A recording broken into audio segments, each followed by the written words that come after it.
Неўзабаве будзем перажываць вербную нядзелю. І з гэтай нагоды запрашаем вас далучыцца да онлайн-мастер-класу па падрыхтоўцы і вырабу вярбы. Возьмем 3 галінкі вярбы і звяжем іх ніткамі.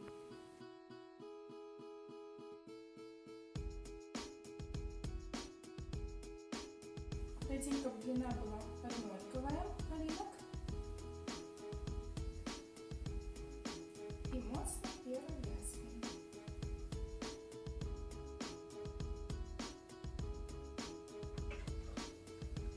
Ножницами отрезаем лишнее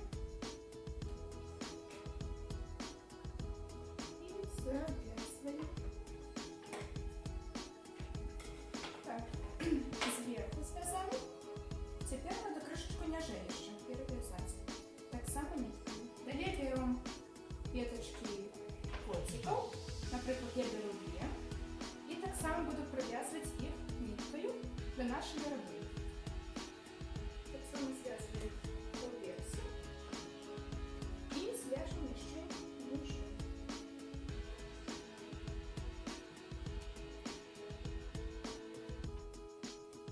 Основа готова. Далее возьмем с вами галинку зеленины, например, у нас есть эвкалипт. Отломаем несколько галинок.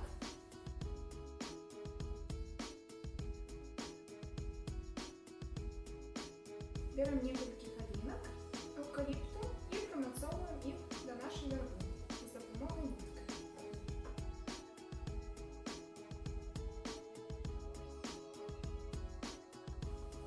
Теперь круг ножей.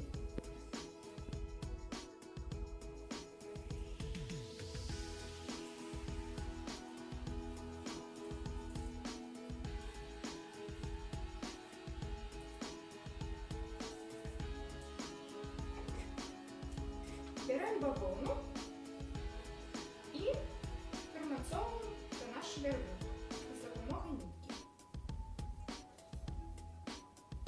Ну, наприклад, ось так.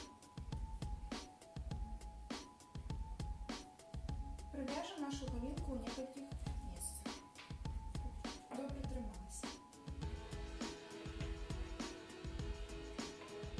А зараз можемо взяти пластикову зеленину и провязать ее где-нибудь, например, внизу саму, провожу нашу ручку.